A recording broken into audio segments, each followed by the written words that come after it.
Astaghfirullah. Kita mulai aja.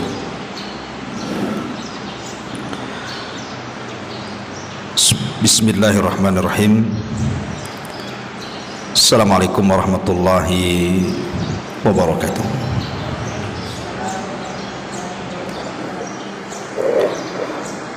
Alhamdulillah wassalatu wassalamu ala Rasulillah wa ala alihi wa sahbihi wa mawalah wa la hawla wa la quwata illa billahi wa ba'du. Kita lanjutkan kajian kita, masih membahas tematik, dan pembahasan di pagi hari ini kita akan membahas tentang 3 hari yang menentukan keselamatan seseorang di dunia dan juga akhirat. Saya petik tema ini dari surah Maryam ayat 33. Diambil dari perkataan Isa ibnu Maryam, di mana Allah Subhanahu wa taala mengatakan, wassalamun alayya yauma wulidtu wa yauma amutu wa yauma ub'atsu hayya. Dan keselamatan semoga dilimpahkan kepadaku pada hari kelahiranku, pada hari di mana aku diwafatkan, dan pada hari di mana aku dibangkitkan kembali. Inilah 3 hari yang menentukan keselamatan manusia: hari tatkala dilahirkan, hari tatkala diwafatkan, dan hari tatkala dibangkitkan. Ma'asyiral muslimat yang dimuliakan Allah Subhanahu wa taala, kita tahu bahwa syaitan tidak mungkin membiarkan anak turunan Adam itu selamat dari 3 hari ini. Hari saat dilahirkan, saat diwafatkan, dan saat dibangkitkan.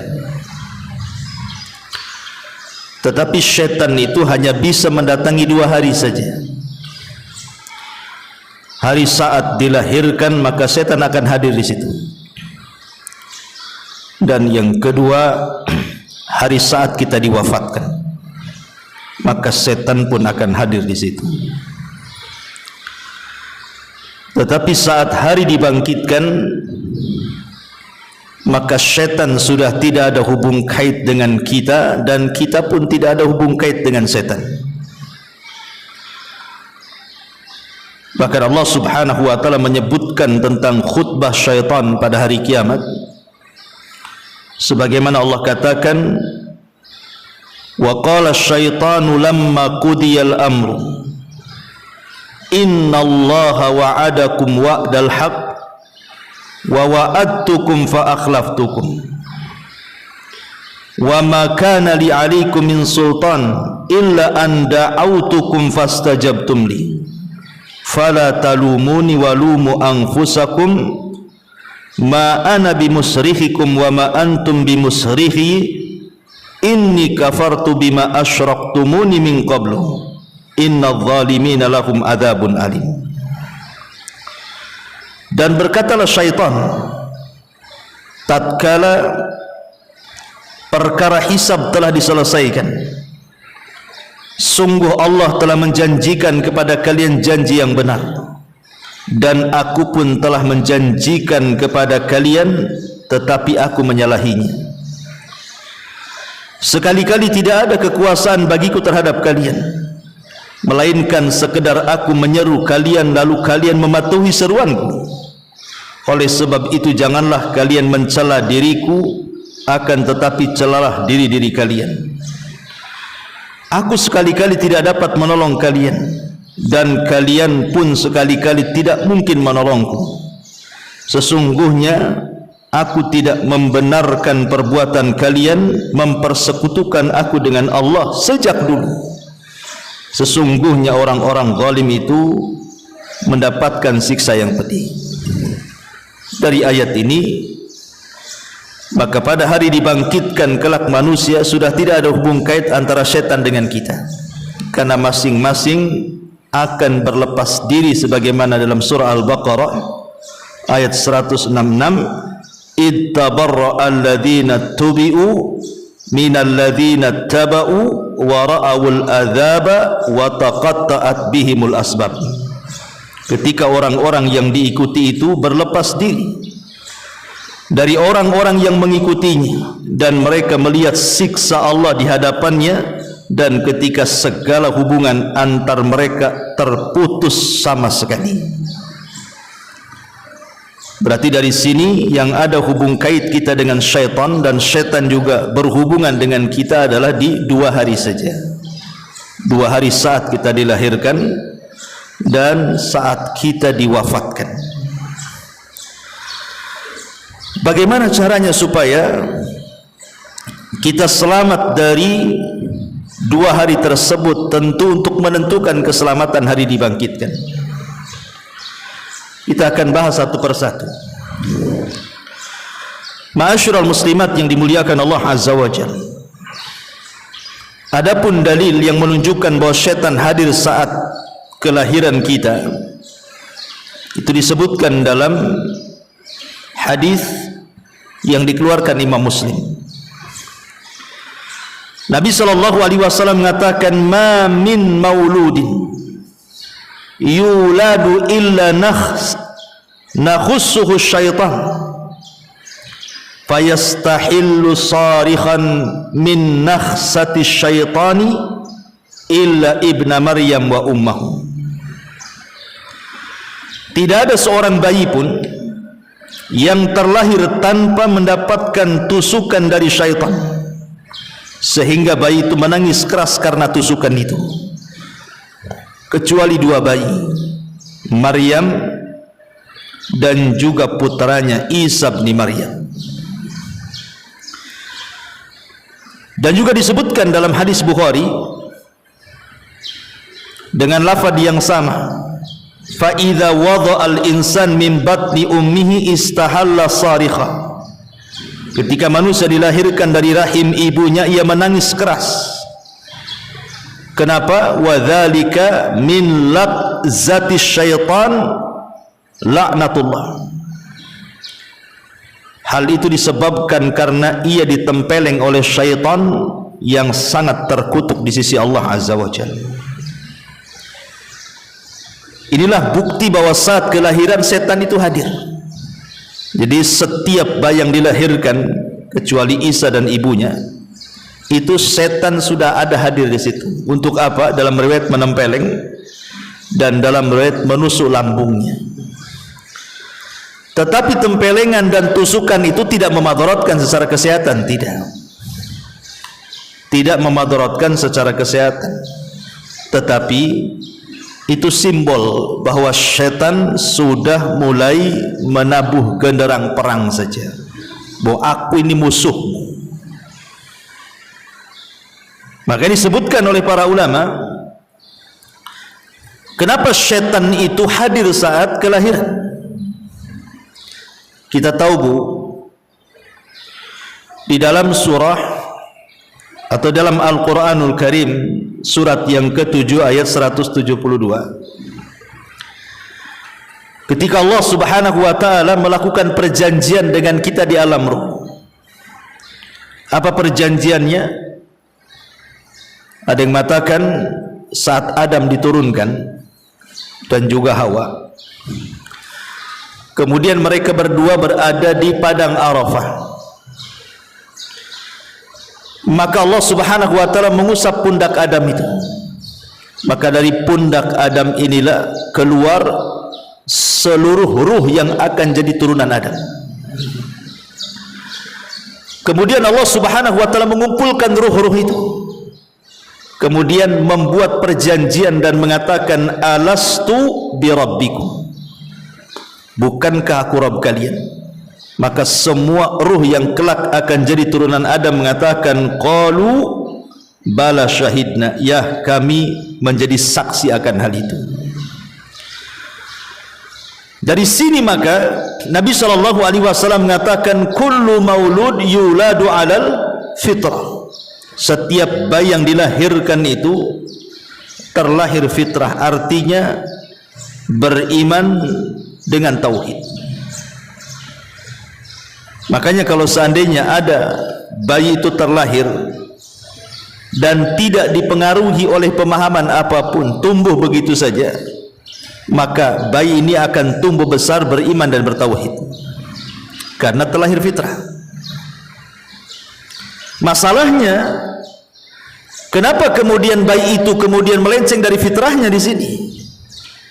Maka ayat hadis selanjutnya mengatakan, fa abawahu yuhawidanihi au yunassiranihi au yumajjisani, lingkungan sekitarnya yang menjadikan dia beragama Nasrani. Boleh jadi mungkin kedua orang tuanya, boleh jadi mungkin saudara-saudaranya, boleh jadi mungkin lingkungan di sekitarnya. Akhirnya kemudian berpindah dari fitrah ke yang lainnya, sehingga dia menjadi Nasrani atau Yahudi atau Majusi. Lah, keterpalingan bayi yang tadinya fitrah kemudian berpaling dari fitrah itu adalah tidak lepas daripada apa? Dari gangguan setan. Makanya setan hadir saat kelahiran. Dia tidak mau bayi ini tumbuh dalam posisi fitrahnya. Dia mau bayi ini dilencengkan dari fitrahnya. Makanya kemudian bayi itu ditempeleng oleh syaitan atau ditusuk lambungnya, seolah-olah setan mengatakan bahwa aku adalah musuhmu, siap-siap kau berhadapan denganku. Makanya kenapa saat kelahiran itu ada rahasia tauhid bagi kedua orang tua. Jangan sampai anak yang dilahirkannya itu terlahir kemudian besar menjadi orang kufur atau musyrik. Apa rahasia di balik penanaman tauhid itu? Ulama mengatakan, saat seorang ibu melahirkan, kemudian yang ia sebut adalah Allah, ataupun lafaz tauhid la ilaha illallah, dan terfikir hanya Allah di benaknya, sehingga dia memanggil-manggil Allah Subhanahu wa taala saat melahirkannya, maka panggilan itulah yang akan terekam oleh bayi. Tapi kalau seandainya panggilan orang tua saat merasakan sakit melahirkan itu yang dipanggil justru adalah sekutu-sekutu yang dijadikan sekutu bersama Allah, memanggil berhala, memanggil seperti orang Syiah, ya Husain begitu ya, ataupun berhala-berhala yang lainnya yang ia panggil saat kelahirannya, maka itu pula yang akan merusak fitrahnya. Makanya saat ibu hamil itu perbanyak istighfar, perbanyak berzikir, berbanyak baca Quran, supaya bayi ini ketika lahir di atas fitrahnya dan sampai besar dia mengikuti fitrahnya. Karena setan tidak akan rela bayi yang terlahir fitrah itu kemudian terlahir fitrah terus sampai dia besar. Kalau maunya setan itu disimpangkan. Inilah kenapa saat kelahiran itu yang sangat berperan adalah ibu daripada bayi tersebut. Karena bayi kan tidak tahu apa-apa. Jadi yang berperan keselamatan akidah bayi ini adalah orang tuanya. Ma'asyiral muslimat yang dimuliakan Allah Subhanahu wa taala, kelahiran itu adalah sebuah peristiwa besar. Kelahiran manusia itu adalah peristiwa besar. Selain daripada bagaimana seorang ibu melahirkan itu wahnan ala wahnin, lemah di atas kelemahan, dan ibu bisa rasakan kan itu yang pernah melahirkan. Tapi lebih daripada itu, kelahiran itu adalah kuasa Allah. Bagaimana Allah subhanahu wa ta'ala bisa merangkai dari segumpal mani, kemudian berubah menjadi segumpal darah, kemudian berubah menjadi segumpal daging, kemudian dimasukkan tulang belulang, kemudian dimasukkan aliran darah, saraf-saraf, dan begitu seterusnya sampai ditiupkan ruh. Tidak ada yang bisa melakukan kecuali Allah. Dari sini Nabi SAW bersabda, inna ahadakum yajma'u khalqahu fi batni ummihi arba'ina yawman thumma yakunu alaqatan misla dhalik thumma yakunu mudghatan misla dhalik thumma yursalu ilaihi al-malak fayunfakhu fihi ar-ruh wa yu'mar bi arba'i kalimat bi katbi rizkihi wa ajalihi wa amalihi wa syakiyun aw sa'idun. Kata Nabi SAW, sungguh penciptaan kalian dikumpulkan dalam rahim ibu kalian selama 40 hari berupa nutfah sperma, lalu menjadi alaqah segumpal darah, selama itu pula maksudnya 40 hari, lalu menjadi segumpal mudghah daging selama itu pula 40 hari. Kemudian Allah mengutus malaikat untuk meniupkan ruh dan mencatat 4 perkara yang telah ditentukan, rizkinya, ajalnya, amalnya, sengsara dan bahagianya. Dari sini kita tahu bahwa kelahiran itu peristiwa besar, karena tidak ada yang bisa kecuali Allah yang buat. Coba ibu bayangkan, kalau ibu yang pernah belajar biologi kan,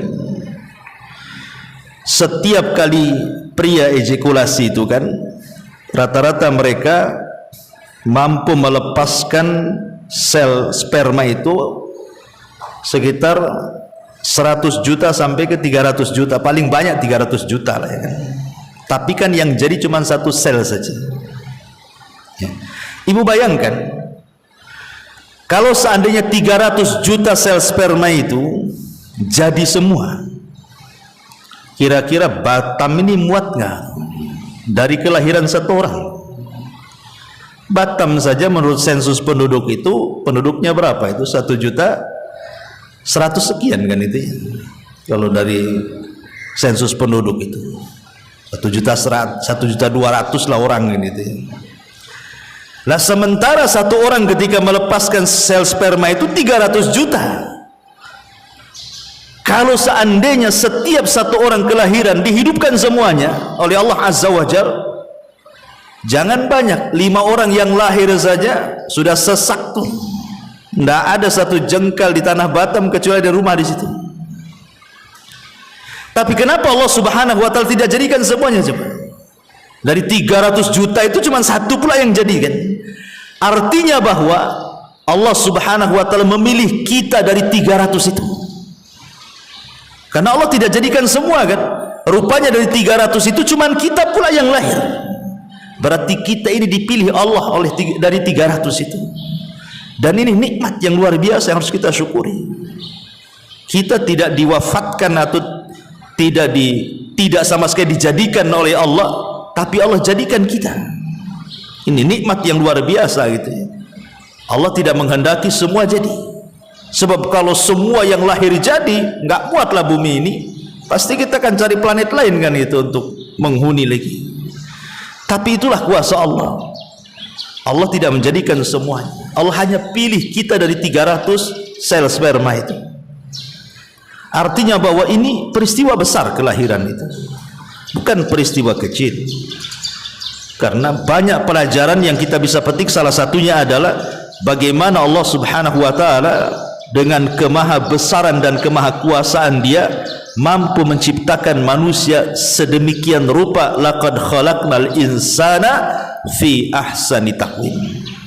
Sungguh kami menciptakan manusia itu dalam sebaik-baik bentuk. Ma'asyiral muslimat yang dimuliakan Allah Azza wa Jalla, keselamatan seorang bayi saat lahir itu, bukan keselamatan fisik yang saya bicarakan, itu kan persoalan medis, itu dokter kembalinya kan. Tapi yang kita bicarakan kan soal akidah, soal keimanan dan ketakwaan kelak kalau bayi ini sudah besar. Lalu apa peran orang tua di sini? Yang paling mempengaruhi akan keselamatan bayi yang dilahirkan dari gangguan setan itu adalah dimulai dari mencari pasangan sebenarnya. Makanya kenapa Nabi SAW mengatakan tungkahul mar'atu li arba, wanita itu dinikahi karena 4 perkara. Begitu juga laki-laki dinikahi juga karena 4 perkara kan, karena hartanya, kecantikannya, nasabnya dan agamanya. Tapi Nabi SAW mengatakan apa? Fadfar biddatid din taribat yadak, ambil yang baik agamanya. Kenapa Nabi SAW memilih agama? Coba, karena satu-satunya yang tidak akan punah dan hilang hanya agama. Harta bisa hilang, kecantikan, ketampanan juga bisa hilang dengan menaunnya waktu, ataupun nasab bisa saja dicederai. Tapi agama itu tidak mungkin, dia mungkin hilang. Yang menghilangkan agama itu kan orangnya, tapi agama itu tidak mungkin hilang ya. Makanya Nabi SAW kemudian mengarahkan dari mulai mencari jodoh saja disuruh untuk memperbaiki agama dulu. Kemudian setelah betul-betul mendapatkan pasangan yang soleh dan soleha, baru bicara aktivitas saat berhubungan. Di situ ada doa, minta kepada Allah Subhanahu wa taala agar keturunan kita menjadi keturunan yang saleh. Lihat para nabi. Nabi Ibrahim alaihi salatu wassalam lama tidak punya keturunan kan? Dia terus berdoa kepada Allah, Rabbi habli minas salihin, ya Rabb, anugerahkan kepadaku keturunanku yang saleh. Lihat pula Zakaria, dia mengatakan fahabli min ladunka waliyan yarithuni wa yarithu min ali Ya'qub waj'alhu rabbi radiyah. Ya Rabb, berikan kepadaku dari sisimu anak yang baik yang akan mewarisi diriku dan mewarisi keluarga Ya'qub ya. Artinya bahwa para nabi sudah mengajarkan kepada kita bahwa doa itu adalah salah satu penentu kita mendapatkan keturunan yang baik ya.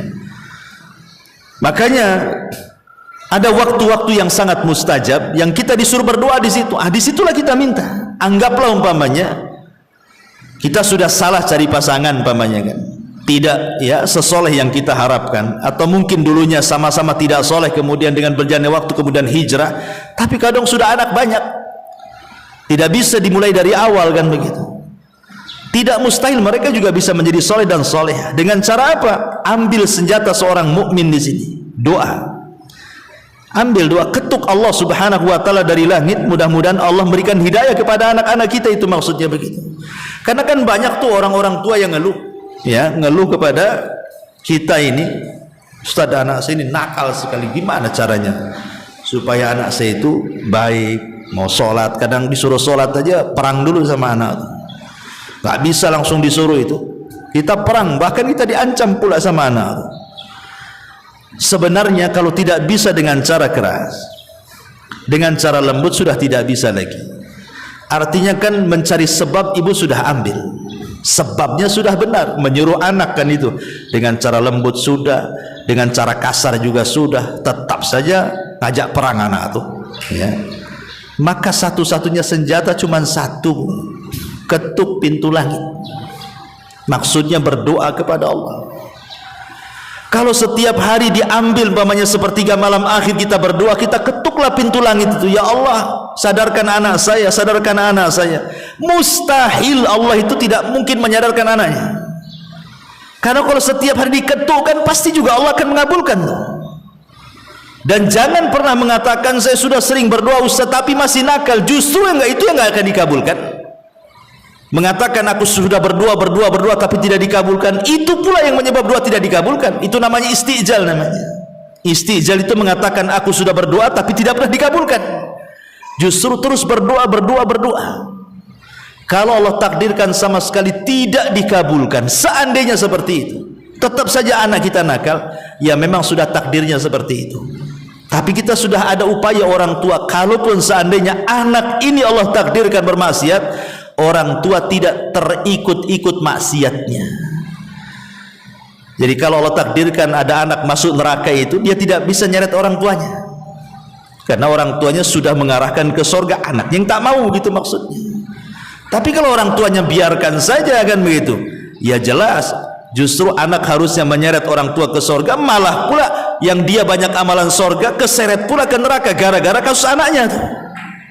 Ya makanya di sini penting berdoa kepada Allah Subhanahu wa taala untuk kesolehan anak yang kita lahirkan, termasuk upaya-upaya sunnah-sunnah saat kelahiran. Seperti kenapa disunahkan akikah, kenapa dalam Islam itu ada sunnah akikah, karena dalam akikah itu salah satunya adalah untuk menghindarkan dari gangguan syaitan. Ingat ketika kisah Ibrahim alaihi salatu wassalam saat hendak menyembelih putranya Ismail, syaitan berusaha menggagalkan. Apa kata syaitan? Ya Ibrahim, atadzbahu ibnataka li ajli ru'ya. Ibrahim, apakah engkau akan menyembelih putramu gara-gara mimpi? Yang benar saja, kok kan mimpi saja, ngapain kamu mau sembelih anakmu? Itu mimpi. Tapi Ibrahim berusaha melawan waswas syaitan, kemudian dilemparnya dengan 7 batu. Akhirnya kemudian Ibrahim betul-betul menyembelih Ismail. Apa yang terjadi? Allah Subhanahu wa taala firmankan, wa fadainahu bidzibhin azim. Kami ganti Ismail dengan sembelihan besar, maksudnya kambing gibas. Kemudian Ismail tidak jadi disembelih, kambing itulah yang disembelih. Artinya bahwa penyembelihan Ibrahim terhadap kambing itu setelah berhasil dari apa? Godaan syaitan tuh. Akhirnya dia menyembelih kambing dalam rangka mendekatkan diri kepada Allah. Jadi kalau ibu kemudian akikah kepada bayi dalam rangka lillahi ta'ala, maka itu salah satu menyelamatkan agama anak. Dan para ulama mengatakan di antara hikmahnya adalah untuk memperbaiki keyakinan agama dan ibadah anak kita kelak kalau sudah besar. Dan lebih daripada itu manfaatnya adalah seandainya Allah takdirkan anak kita meninggal, saat lahir meninggal, ya, atau sudah umur setahun 2 tahun meninggal, maka anak yang sudah diakikahi itu sudah tidak tergadaikan lagi. Artinya antara kita dengan anak itu tidak ada penghalang dengan Allah. Kelak anak itu akan jadi syafaat orang tuanya. Tapi kalau belum diakikahi masih tergadai itu. Makanya Rasul mengatakan kullu ghulam murtahanun biaqiqati, setiap bayi yang dilahirkan tergadaikan dengan akikahnya. Apa yang maksud tergadaikan di sini? Tertahan syafaatnya, sehingga akan sulit anak itu memberikan syafaat kepada orang tuanya. Makanya penting akikah ini, selain daripada menghindar dari gangguan syaitan bagi anak kita, memperbaiki agama dan keyakinan anak kita, lebih daripada itu akan mengantarkan syafaat bagi orang tuanya. Nah ini juga dilakukan, ya, termasuk juga memberikan contoh terbaik. Tidak bisa seseorang itu mendidik anak tapi kita tidak bisa mencontohkan yang baik. Nak sholat tapi orang tua tak sholat, bagaimana caranya? Anaknya bisa berdalil, ibu aja nggak sholat kok nyuruh-nyuruh aku sholat pula, kan itu pasti akan dibalikkan tuh dalilnya tuh. Makanya anak kecil itu biasanya mereka hanya mencontoh saja. Coba anak-anak kecil itu, anak-anak tanggung itu kan, umur 3, 4, 5 tahun dan pokoknya belum besar lah, itu kan mereka hanya melihat apa yang dilakukan orang tuanya, maka dia ikut. Makanya kalau ibu punya anak kecil kan, kemudian disuruh main itu pulang dapat kosakata baru. Dari mana itu kosakata baru? Kadang-kadang itu bahasanya nggak jelas tuh, bahasanya yang kasar-kasar, orang tua tidak pernah mengajari itu. Tapi dia pulang pula ada bawa kosakata baru tuh anak-anak tuh, menunjukkan bahwa anak kecil itu hanya melihat, mendengar, menghafal. Kalau itu yang kemudian dicontohkan oleh orang tuanya suka baca Quran, suka sholat, suka wirid, dan anak kecil melihat kita pasti nggak disuruh pun dia ikut-ikut, namanya anak-anak kan itu ya. Dan kalau itu sudah menjadi kebiasaan dia, akan mudah lagi nanti kalau dia sudah besar. Nah, itulah makanya butuh al-qudwatul hasanah di sini.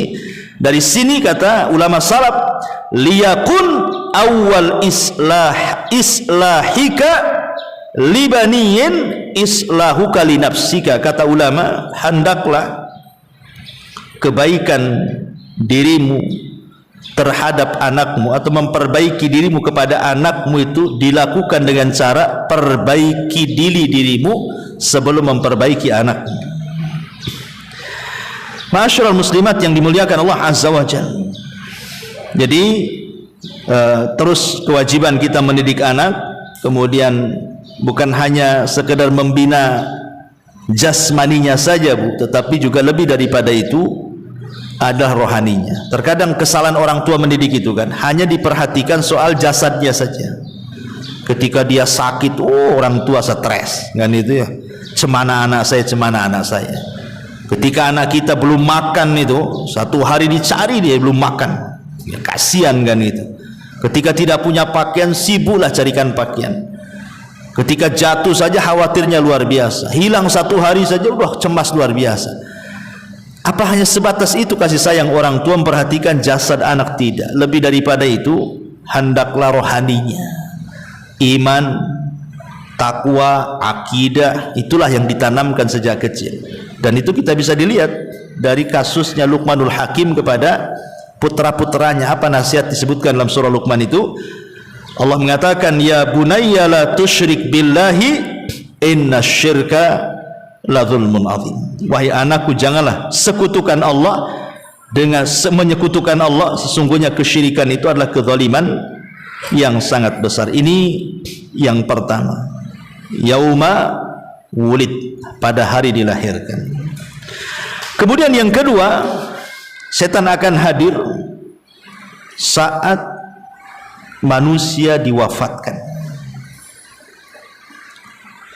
Ma'asyiral muslimat yang dimuliakan Allah Subhanahu wa taala. Kita tahu bahwa setan tidak akan redha apabila manusia menghembuskan nyawa terakhirnya dia dihadiahi oleh Allah sebagai husnul khotimah. Setan tidak akan rela. Makanya setan itu akan lebih dekat kepada orang sakit dibandingkan orang sehat. Untuk apa? Menanamkan keputusasaan. Bagaimana caranya orang sakit itu putus asa? Ini yang target setan ini, supaya mati di atas keputusasaan. Dan kita bisa saksikan betapa banyak orang sakit yang diuji oleh Allah dengan sakit yang parah, terbaring stroke atau di kursi roda atau terbaring dalam pembaringan tidak bisa apa-apa, kadang-kadang menahun sakitnya. Terkadang setan masuk di otak dia, ya udah lebih baik mati saja. Ya, terkadang sebagian mereka betul-betul mengakhiri hidupnya saking putus asanya dengan penyakitnya. Lah kalau itu yang terjadi, berarti setan itu berhasil menjadikan dia wafat di atas suul khatimah. Makanya kenapa kita saat sedang sakit itu perbanyak isti'adzah itu, perbanyak minta perlindungan dari setan yang terkutuk kepada Allah Azza wa Jalla itu. Banyak isti'adzah dan istighfar saat sakit itu, supaya jangan-jangan dekat-dekat setan. Karena begini, Bu, kalau saat detik-detik wafatnya yang turun itu malaikat, maka setan akan lari.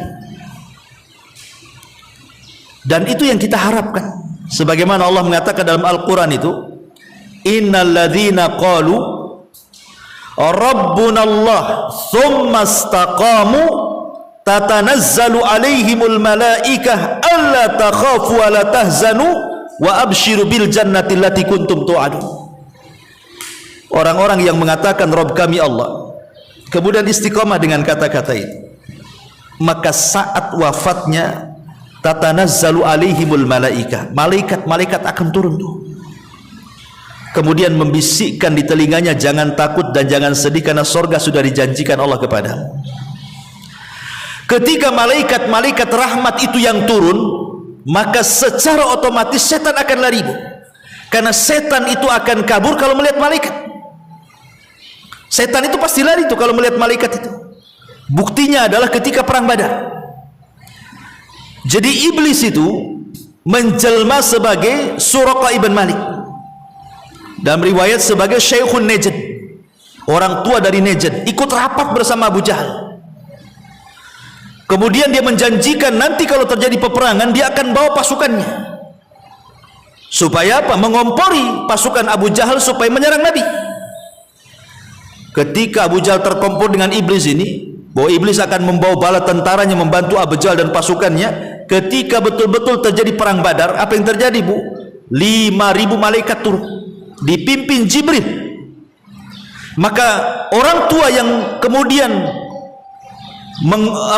berbentuk Suraqah ibn Malik ini, ketika melihat para malaikat turun dari langit, langsung dia lari, tidak mau ikut terlibat perang. Jadi orang-orang musyrik Arab ini mengatakan, ya Suraqah, mau pergi kemana kamu? Bukankah kau yang menjanjikan bahwa kau akan datang dengan pasukan membantu kami, katanya. Apa kata Suraqah? Dia mengatakan, inni ara ma la taraw, inni akhafullah, aku melihat yang kalian tidak lihat. Maksudnya apa? Aku melihat malaikat, kalian tak tahu. Jadi kata Suraqah ini, jelmaan iblis ini, dia mengatakan, saya melihat apa yang kalian tidak lihat, saya takut kepada Allah. Dari situ dia pergi kabur dari peperangan itu, dan Allah menangkan kaum muslimin atas berkat bantuan Allah dengan mengirim 5.000 malaikat dipimpin oleh Jibril dengan menunggang kuda namanya Haizum, dan Allah menangkan. Dari sini dalil apa? Bahwa kalau malaikat turun, setan pasti kabur. Makanya Rasul mengatakan, tidak ada hari di mana setan merasa terhina, merasa rendah, kecuali di hari Arafah dan saat perang Badar. Kenapa? Karena di 2 hari itu malaikat turun. Makanya harapan kita saat kita detik wafat itu, semoga Allah menurunkan malaikat supaya setan gak dekat-dekat dengan kita. Dan itu hanya bisa dilakukan orang-orang yang istiqomah. Makanya hadis Rasul mengatakan apa, Bu? Rasul mengatakan, man mata yub'atsu kullu 'abdin ala ma mata alaihi. Yub'atsu kullu 'abdin ala ma mata alaihi. Manusia itu akan diwafatkan, dalam riwayat dibangkitkan di sini, dalam riwayat diwafatkan, atas setiap hamba disesuaikan dengan kebiasaan hidupnya. Kalau hidupnya penuh dengan istiqomah, pemain istiqomah sholat terus, maka dia akan diwafatkan seperti itu. Kalau selama hidupnya istiqomah puasa terus, maka akan diwafatkan seperti itu, sedang puasa. Kalau seumur hidupnya dia gemar baca Quran terus, maka akan diwafatkan seperti itu, baca Quran. Karena Ibnu Katsir mengatakan, man mata ala syai'in, gimana lafaz? Pokoknya lafaznya, barang siapa yang meninggal, maka dia akan meninggal sesuai dengan kebiasaannya. Kita biasa apa? Kalau biasa maksiat, meninggal di atas maksiat. Kalau biasa ibadah, meninggal di atas ibadah, gitu maksudnya.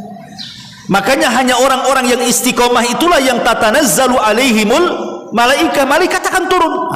Yang istiqomah ini, istiqomah mungkin istiqomah di sholat sunnahnya, istiqomah di puasa sunnahnya, istiqomah di istighfarnya, istiqomah di zikirnya, istiqomah di baca Qur'annya, istiqomah dimanapun dari segi ibadah, maka disitulah yang akan menolong kita menentukan keselamatan saat kita wafat itu.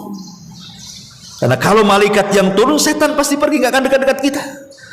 Tapi kalau sudah tidak istiqomah, lihat Allah mengatakan dalam Quran, dalam surah Asy-Syu'ara ayat 221 sampai 223, Allah mengatakan apa?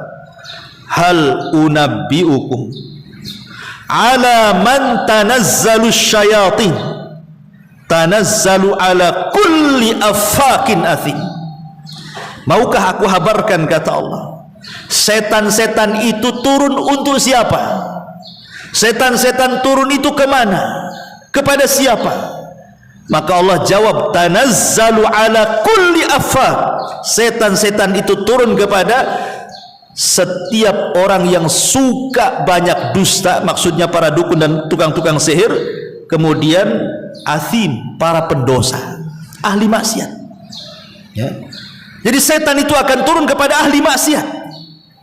Jadi kalau seandainya setiap hari dia gemar bermaksiat, maka saat sakaratul maut yang turun bukan malaikat, setan tuh. Ya, setan itulah yang kemudian menjadikan dia suul khatimah. Tapi kalau dia istiqomah di atas ibadah, yang turun malaikat, setannya pergi. Nah, tinggal milih itu. Ya.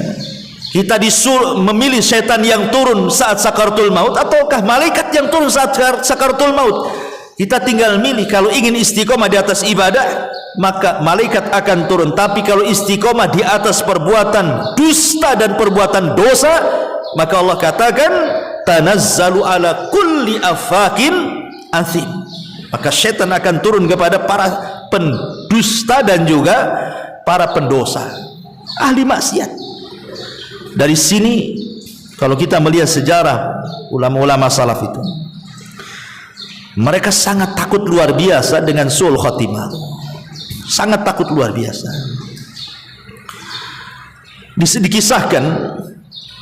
Dikisahkan dari Aisyah Ummul Mukminin radhiyallahu anha, ketika memahami surah Fatir ayat 32. Jadi Ummul Mukminin Aisyah radhiyallahu anha membacakan ayat, "Tsumma awrathnal kitaba alladziina istafaina min ibadina faminhum zalimun li nafsi wa minhum muqtasid wa minhum sabiqun bil khairati biidznillah."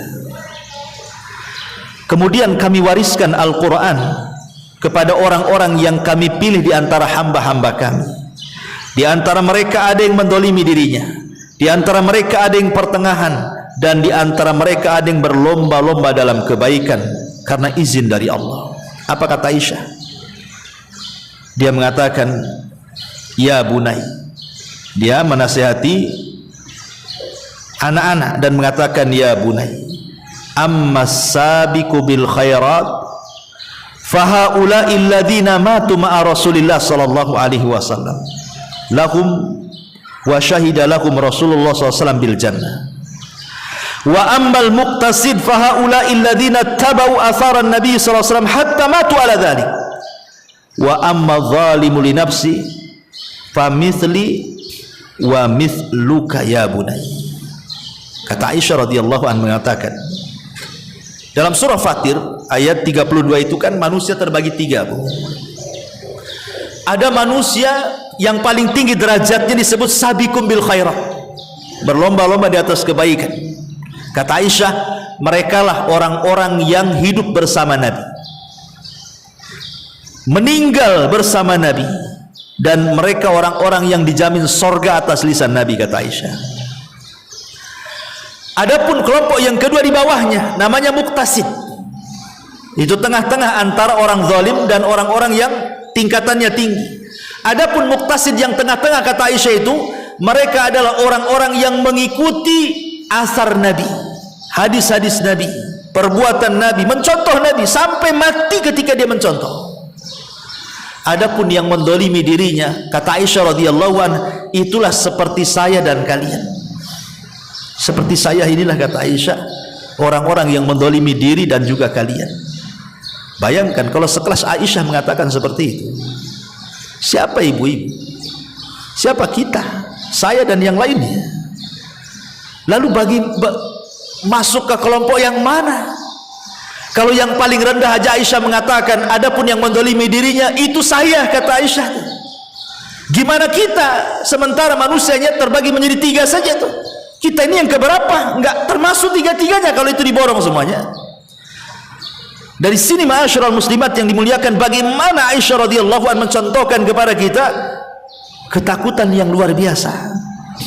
Kalau dia termasuk zalimul li nafsi. Tetapi ini kan tentu tawaduknya beliau. Dia mengatakan seperti itu kan rendah dirinya Aisyah karena takutnya kepada Allah Subhanahu wa taala. Bahkan Sufyan Ats-Tsauri rahimahullahu taala. Jadi dia berdialog dengan Hammad ibn Salamah. Sufyan Ats-Tsauri ini berdialog dengan Hammad ibn Salamah. Ketika itu Sufyan Ats-Tsauri sedang sakit parah. Ya, Sufyan Ats-Tsauri itu sedang sakit parah. Lah Hammad ibn Salamah ini memuji Sufyan Ats-Tsauri dan mengatakan kepada Sufyan Ats-Tsauri, apa yang kau akan takutkan wahai Sufyan? Engkau ini seorang alim, engkau seorang ahli ibadah, seandainya kau mati kau akan dapat tempat yang indah di sisi Allah, kata Hamad bin Salamah. Maka Sufyan Ats-Tsauri mengatakan, as'aluka billah ya Hamad, atadhunnu anna mithli yanju minan nar?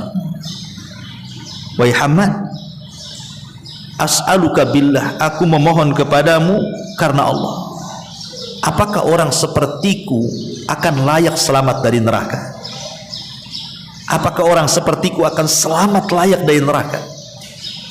Lihat, ini kata-kata ini dalam, karena terlontar dari seorang alim min ulama'i tabi'in, generasi kedua loh setelah sahabat, Sufyan Ats-Tsauri, dan dia adalah imam tabi'in, imamnya para tabi'in. Kok dia bisa ngomong kepada Hamad ibn Salamah dan mengatakan, as'aluka billah ya Hamad, atadhunnu anna mithli yanju minan nar? Aku memohon kepadamu dengan menyebut nama Allah ya Hamad, apakah orang sepertiku layak selamat dari neraka?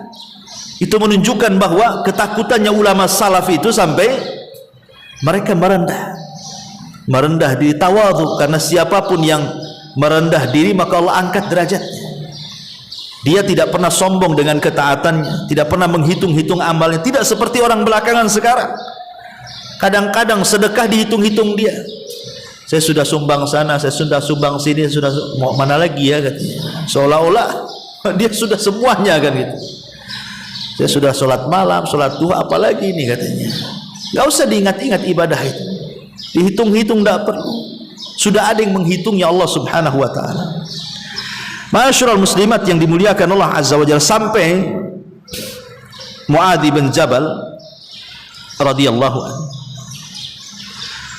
Muadz bin Jabal radhiyallahu anhu itu saat wafatnya, malam harinya dia ketakutan mati, tapi di pagi harinya tiba-tiba dia mengharap akan kematian, sampai dia mengatakan sambil menangis itu, a'udzubillah min lailatin sahibuha ilan nar, aku berlindung kepada Allah dari malam yang pagi harinya seseorang harus dihantar ke neraka. Karena malam, Muadz itu kan satu keluarga kena taun, kena wabah, meninggalnya itu karena kena wabah, dia kena taun, ya kan.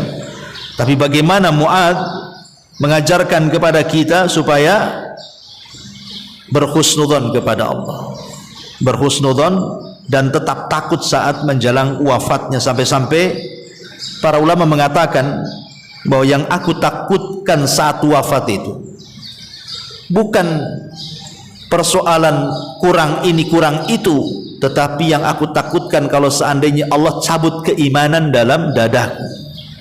Itulah ketakutannya ulama salaf saat kematian. Maka dari sini ada pelajaran apa, Bu? Jangan merasa aman dari makar Allah. Afa aminu makrallah fala ya'man makrallah illal qaumul khasirun. Apakah mereka merasa aman dari makar Allah, dari azab Allah yang tidak terduga-duga? Tidak ada yang merasa aman dari azab Allah kecuali orang-orang yang rugi. Jangan pernah merasa aman, ya, sehebat apapun kita jangan pernah merasa aman. Walaupun kita sudah merasa ahli ibadah, malamnya ibadah, siangnya ibadah, hampir setiap detik kita ibadah, jangan pernah merasa aman dari azab Allah. Kenapa? Karena hati seseorang itu yang memegang Allah.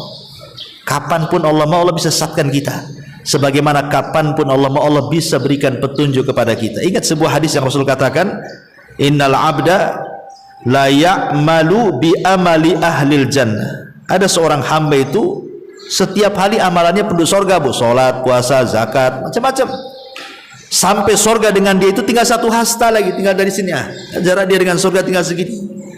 Tetapi apa yang terjadi di ujung hayat sebelum wafatnya, faya'malu bi amali ahlin nar, tiba-tiba dia melakukan amalan penduduk neraka, kemudian dia wafat dengan itu, fayadkhuluha, maka dia pun masuk ke neraka.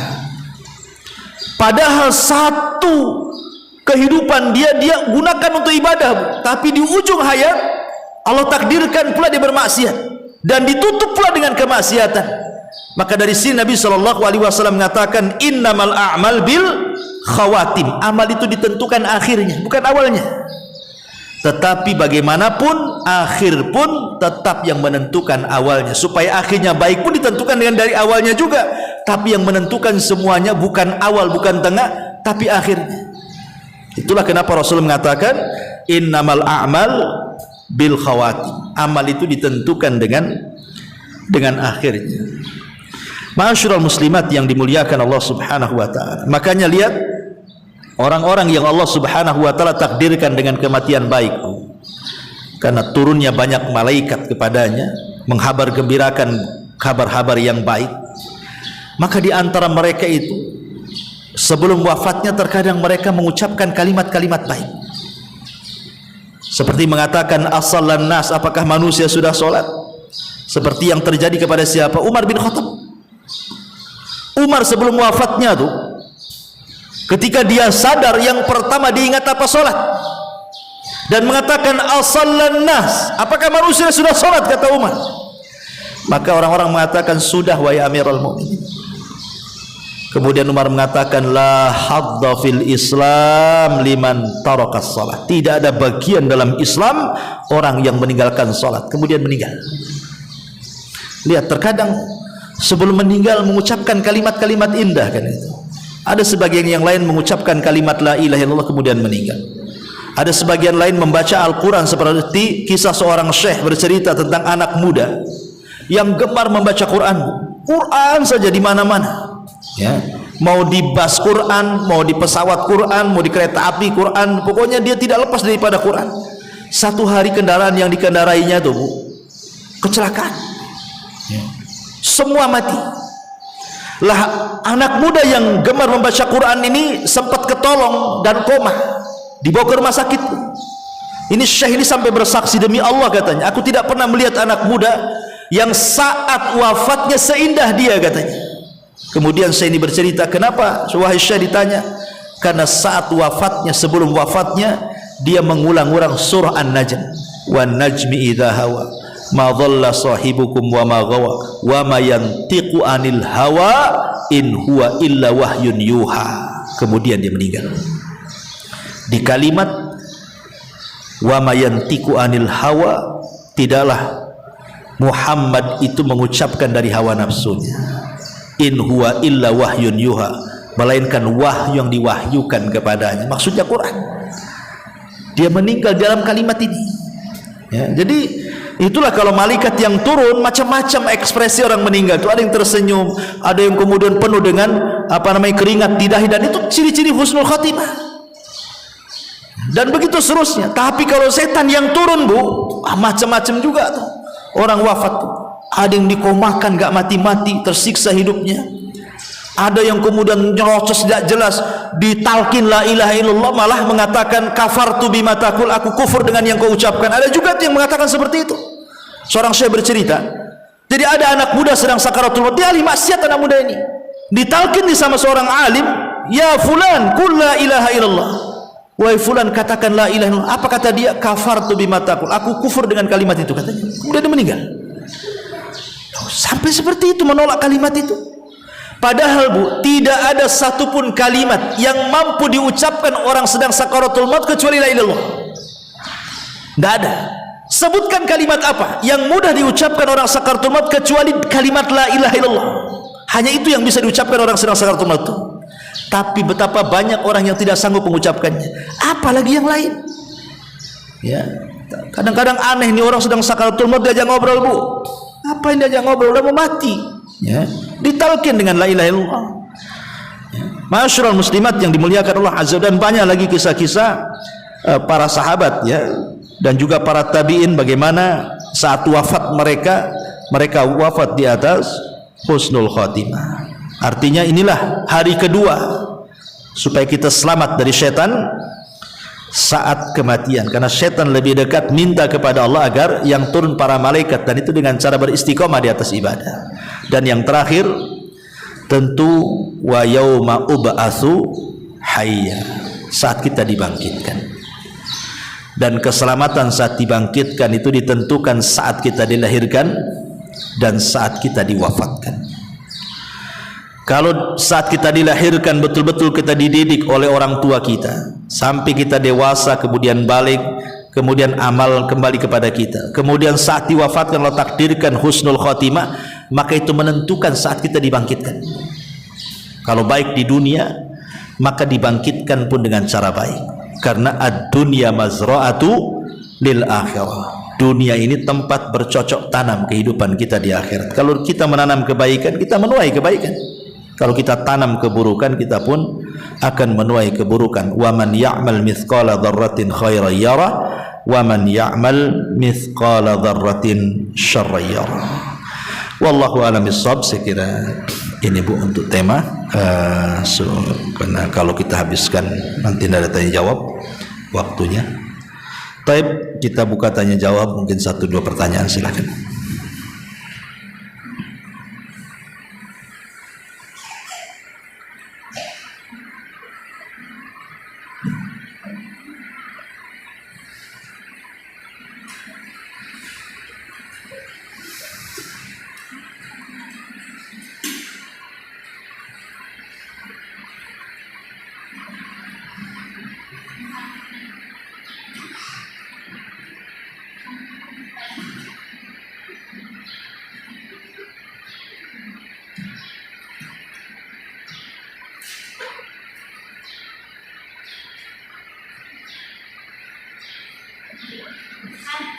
Ya.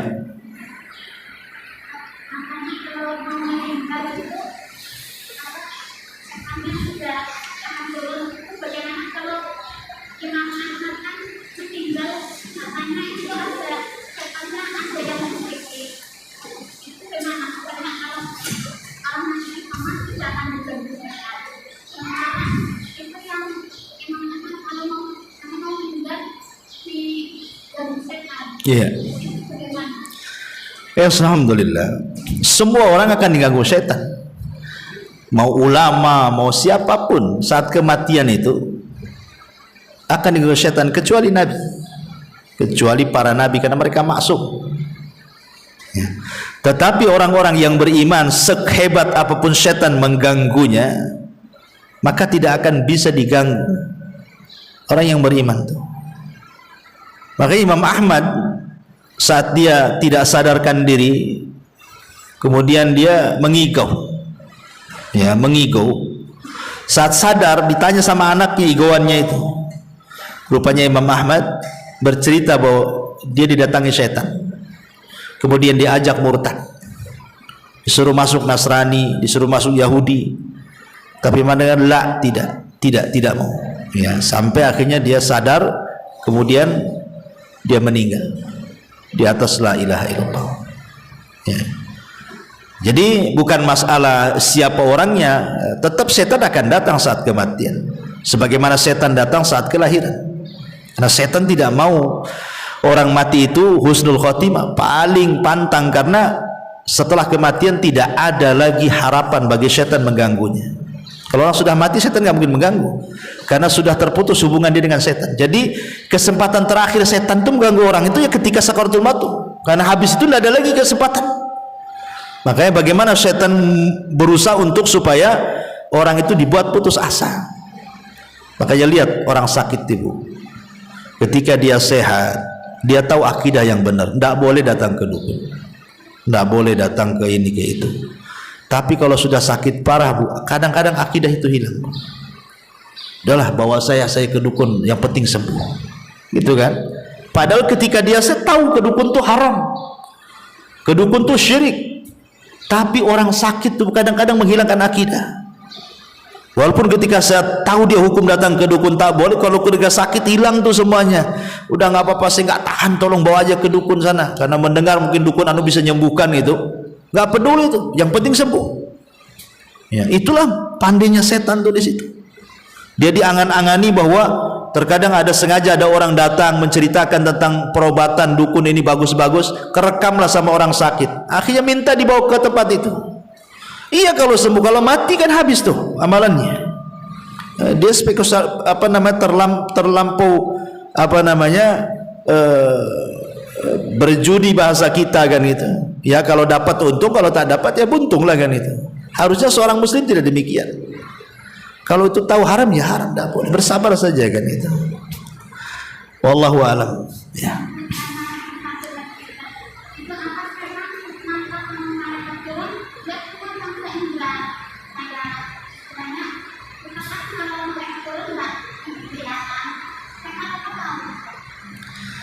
Saat kematian setan itu, manusia yang sedang sakaratul maut itu mampu memandang kegaiban. Makanya Allah mengatakan fakashafna anka ghita'akal yaum. Kami singkap sedikit kegaiban saat meninggal. Dalam surah Thaha kalau enggak salah ya. Fakashafna anhu ghita'ak fa basarukal yauma hadid. Maka dia bisa melihat sekilas catatannya. Bahkan malaikat yang datang pun dia lihat. Ya, bagi orang yang sedang sakaratul maut itu, karena Allah singkap kegaiban itu.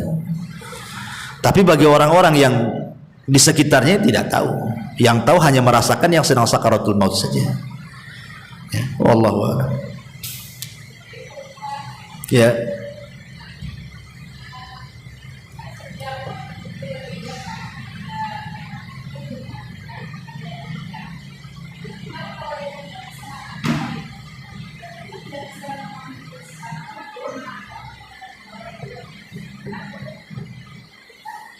Coba kasih mic-nya, nggak dengar.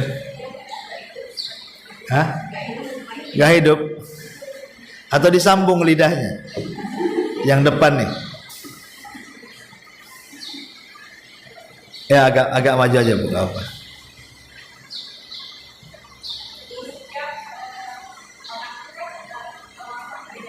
Oke.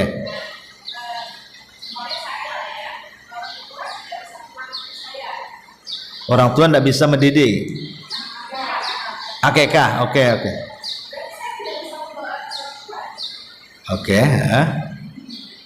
Pertanyaannya itu. Iya, akikah ini kembali kepada hukum. Hukum akikah ini wajib atau sunnah muakkadah. Itu dulu. Ya, ada yang mengatakan wajib bagi yang mampu, ada yang mengatakan sunnah muakkadah.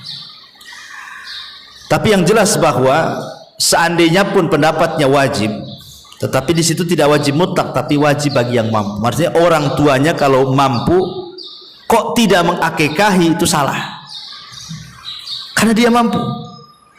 Tapi kalau sama sekali nggak mampu, ya nggak salah, namanya nggak mampu, kan wajib bagi yang mampu.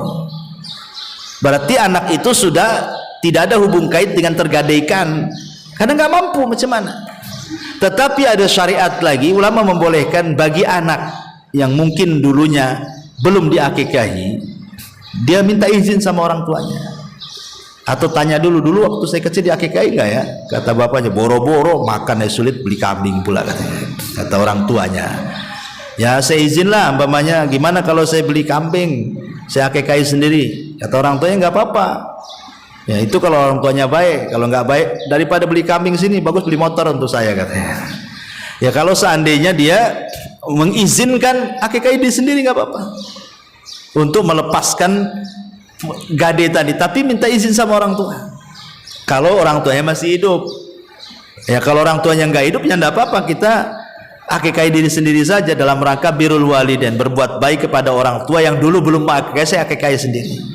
Kalau orang tua udah nggak ada kan, minta izin sama siapa? Nggak mungkin datang ke kuburan. Bu, saya mau akikah, kata ibu dalam kuburan, ya silahkan. Malah takut ibu ya. Jadi intinya bahwa boleh seseorang itu mengakikah dirinya supaya tadi bisa terlepas dari gadean tadi. Ya, wallahu a'lam.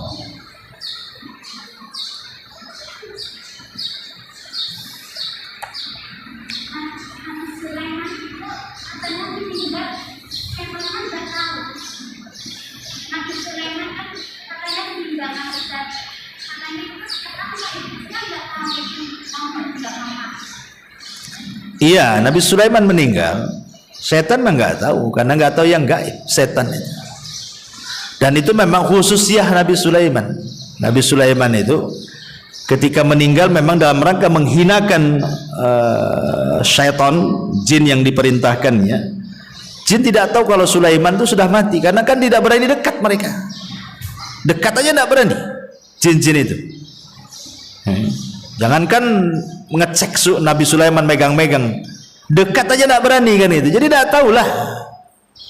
Nah, karena memang Nabi Sulaiman sendiri yang sudah berdoa kepada Allah kan, Rabbi habli mulkan la yambagi li ahadin min qabli. Ya Allah, berikan kekuasaan kepadaku yang jangan kau kasihkan kepada orang setelahku. Berarti khusus Sulaiman saja tuh. Kekuasaan bisa menundukkan jin, bisa macam-macam kan, nggak ada lagi kecuali Sulaiman.